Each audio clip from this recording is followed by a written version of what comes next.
Welcome to the World Happiness Fest, a long week, 6 days of interactions. We started on Thursday with the focus of happiness at work and making business a force for good. We move into health and mental health and the way we can understand the impact of health. Then the third day, International Day of Happiness, we did education and we connected live with the World Happiness Report. So we watched the whole presentation.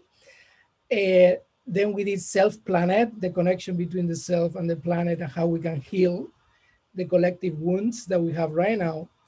On Monday, yesterday, we did transformative technologies, the impact of technologies into everything we do. And today we are focusing on governance, economy, and public policy. So amazing week, so much, more than 100 sessions. But honestly, having you here is what I like the most. It's always nice to see your face and hear your voice. So, okay, so basically the session today, my ask is, we have the new World Happiness Report. Can we talk about the highlights? What have we learned with this report? And we have about 20 minutes. So whatever you say, okay, this is what you cannot miss. This is what we need today. We ended up, you've heard about the report as a whole, so we go into various parts of life in it. But perhaps better for you and me to talk about what's in chapter 2, okay, which we have entitled Happiness, Trust, and Deaths under COVID-19. And that essentially covers the 3 major threads of our analysis this year. Because first of all, as you can guess, we were surprised at how resilient the findings were from around the world. And then we asked ourselves, what among the supports for happiness were most important in helping people deal with COVID in 2 respects, of course, managing their own lives while subject to whatever COVID experience they were having in their country. And secondly, perhaps more importantly, which of the things that support happiness helped countries to find the right resolution to the COVID crisis. And the second part of our report, it's entirely new for the World Happiness Report, of course, because COVID is entirely new for the world. We had 3 chapters devoted to explaining the policy choices that countries had and what they did and how it worked out. And the evidence is absolutely startling, that there was only one way, and it was obvious as early as March, to deal with COVID, which is to drive community transmission to 0 and keep it there. Because when you do that, then you can have sufficient testing and tracking and tracing. So when subsequent waves threaten, you can corral them and deal with them very locally. And so, of course, the leading countries in that effort were the SARS countries, countries that had previous pandemic experience in East Asia. But Australia and New Zealand quite quickly got this message and applied it. In the North Atlantic countries, essentially the message wasn't there, and it's the same in Latin America as well. So either I don't think, even in those countries, and there are many of them, fortunately, that said this is not a political situation. This is a scientific situation. We will follow the advice of our scientific advisors. And in fact, you found the national briefings and regional briefings being led by the chief health officers, with the premiers and the prime ministers standing in the wings. But of course, for that to work, you have to have the right scientific advice. And unfortunately, the wisdom of the East in this context did not get transmitted fast enough for most countries. So many of them found themselves thinking they could have a compromise of keep the rates low enough so that their hospitals are not being overrun, and then open things up again. Well, of course, in all cases that failed because they simply did not understand two key things early enough, two key things about the virus, that it's transmitted through aerosols, in other words, the air, not just big droplets, and that it's transmitted by asymptomatic carriers. There's only one way of dealing with that, which is to suppress the virus completely. So the countries that did hardly started vaccinations because they don't need them. And of course, they've saved millions of lives, but certainly many hundreds of thousands of lives in doing so. So how does this all get into the happiness report? Well, of course, we wanted to know what made it better for easier for countries to find that solution. And as you might guess, one of the key variables that is a big support for happiness and has also made it much more likely that countries chose a good COVID response was trust in public institutions.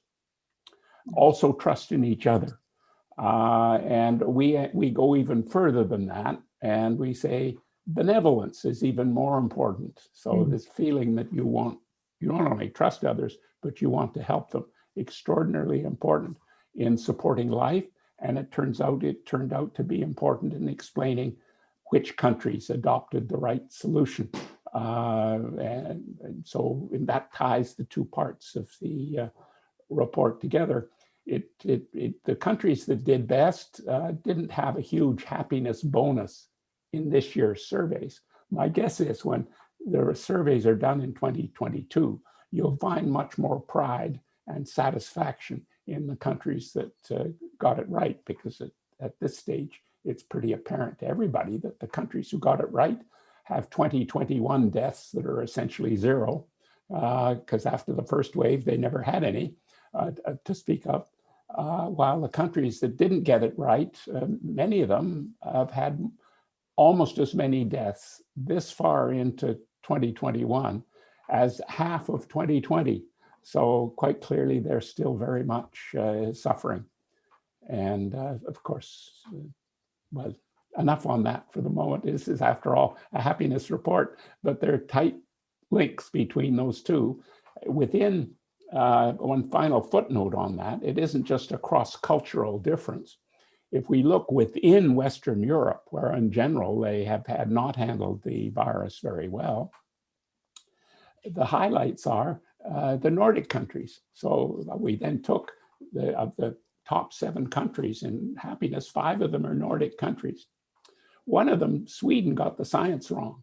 They simply said, we're going to have a very light touch and work our way through it. The other 3, to varying extents, essentially followed the epidemiology, what is now, I think, the epidemiologically approved and correct version of driving community transmission to zero and keeping it there.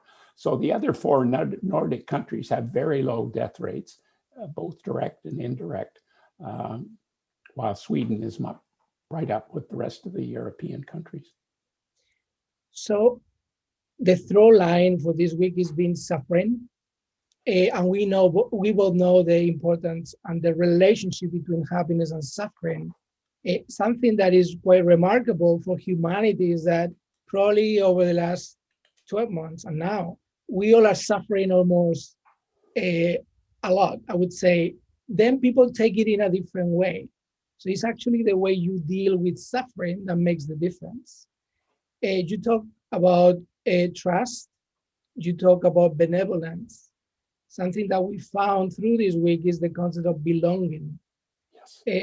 So can we talk a bit more about trust and belonging?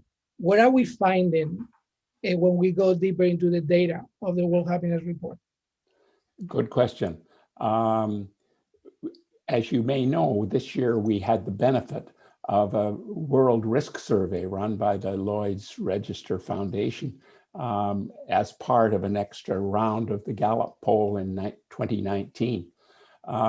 And they were talking about bad things happening, risks of the normal sort, and we convinced them to put in a measure of positive risk. Nice. What about the chance of good things happening? Those are risks, right? But they're the kind of risks like winning a lottery that you should, why are we always talking about risk as though it's got to be something bad that's happening. He said, let's put in something good. And let's put it in a very special way. Let's put it in asked on exactly the same scale as you're asking about the bad ones. So then we can go back and find out how important are bad things relative to determine your happiness relative to good things. So they had a list of 7 risks of their usual sort, and you answered very likely, somewhat likely, and not at all likely for, are you likely to be subject to harm, personal harm from mental illness,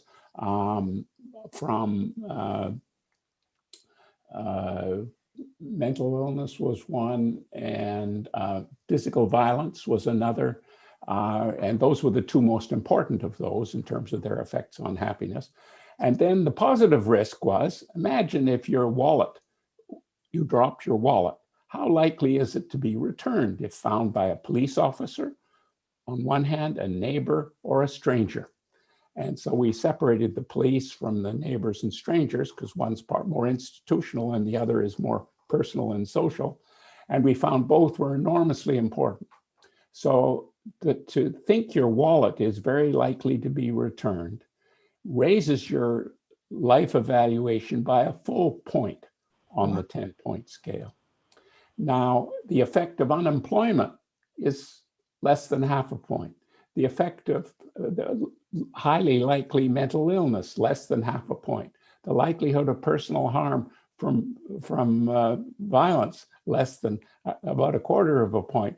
The prospect of benevolence being around you, and that implies belonging, right? Because we've asked this question. There's some history to this question, as you may know. Of course, yes. Reader's Digest dropped wallets in 10 cities around the world about 20 years ago, more than 20 years ago. And we developed this survey question in order to have a survey that matched reality. So then we could say whether in fact we get good evidence from this or not. And way back 20 years ago, our top country, Finland, Helsinki was the only city where all 10 wallets were returned with the money intact. So already they had that benevolence and sense of belonging, people looking after each other, that was so important. And we find, of course, the countries that rank best on happiness are those where there's that kind of benevolence and belonging, because it's not just belonging, it's belonging with a very positive twist to it. And so we were not surprised to find that it was so powerful, but this is the most powerful evidence you could have. Well, you could imagine, you've been in this game for a while. People are going to say, oh, people just answer that. There's no reality to it. Makes them feel better, but they still may not get their wallets back. So fortunately, there was a survey run by a team of researchers, an international team, that dropped wallets in 40 countries in big numbers. And the article was in Science last year. And so we had their results for 39 countries that we had our Gallup World Poll data for, and the correlation is very high. So in those countries where people think, and it makes them happy to think their wallet would be returned, but they're right, their wallet in fact would be returned. And so it's not just pie in the sky, it's benevolence seen and appreciated.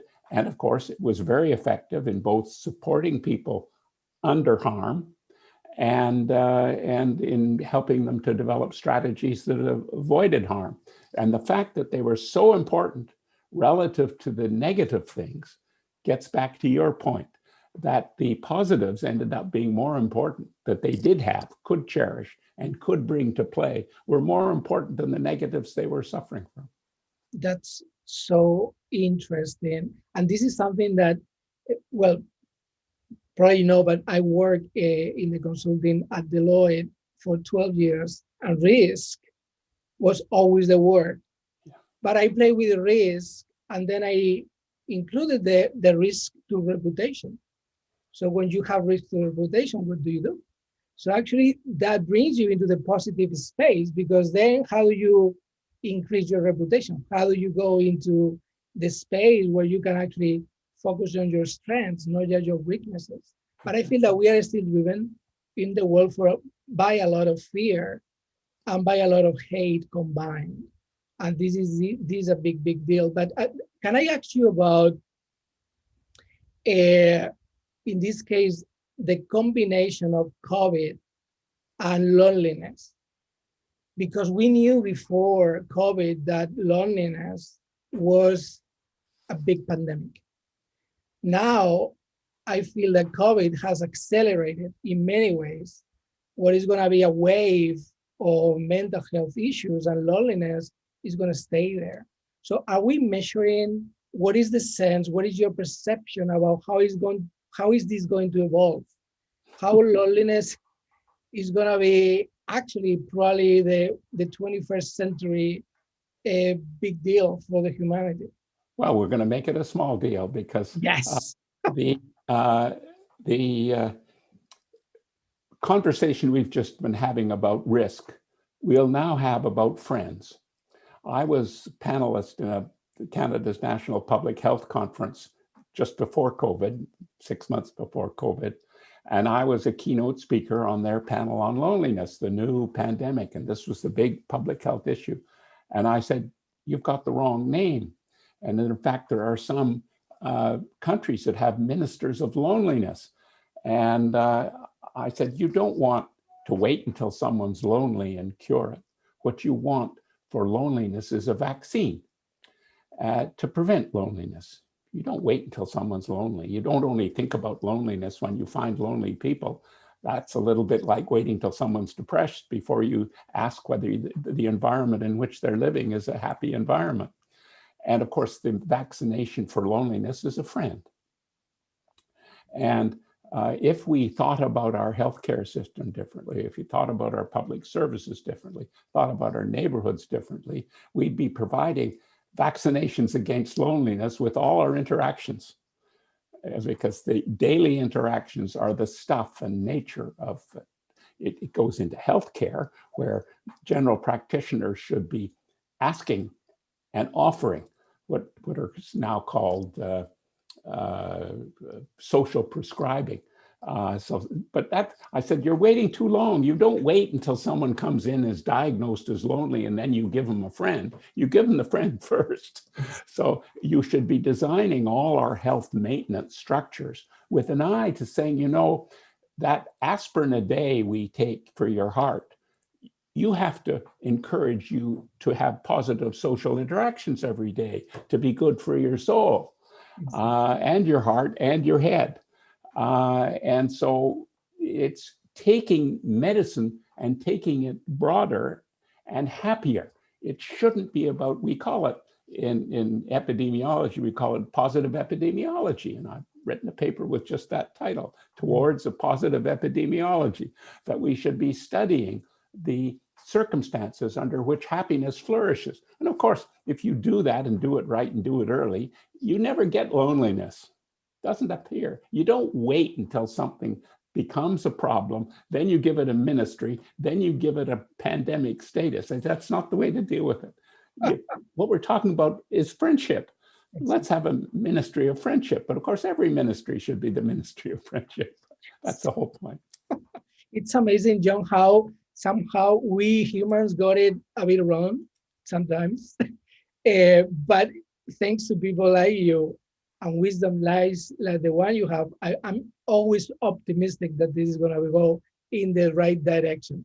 We have 4 minutes. Can you share with us if there is any major changes in the ranking of the World Happiness Report? We know that Finland is again number 1, but have you seen any major changes in this edition? In terms of shares of the world population, there are 2 countries that had significant moves and are very large countries. One is China and the other is India. There was a bit of a mode change as to how we collected the evidence. But my guess is that'll carry on next year as well. And you can see why, in a way, they probably have some pride in having dealt with it and helped other countries to deal with it, even if they were unfortunately where it started. The other is India, where there'd been a long slide, as you know, in India had, in the last report, had actually been down in the bottom 10 countries, having come from significantly higher. There's been a sharp reversal in India of that downward slide, and we haven't yet unpacked it to find out where it comes from. But of course, if you've got, you know, way above 1 billion people being significantly happier, then for the world, that's an important thing. It takes our population weighted averages, which we're going to be going back to talk about next year. And that's a real boost for them if you can get large swaths of the world population more happy. Well, John, it's always an amazing pleasure having you and learning from you. We are going to be promoting through the months ahead every chapter of the World Happiness Report, so people can get access to the deepness of what's there. But I want to thank you because what you are doing and the way you are leading this space is remarkable. So I really, really want to thank you for being here, for all what you do. Thank you. It's always a pleasure talking with you. Thank you. Take care. Bye.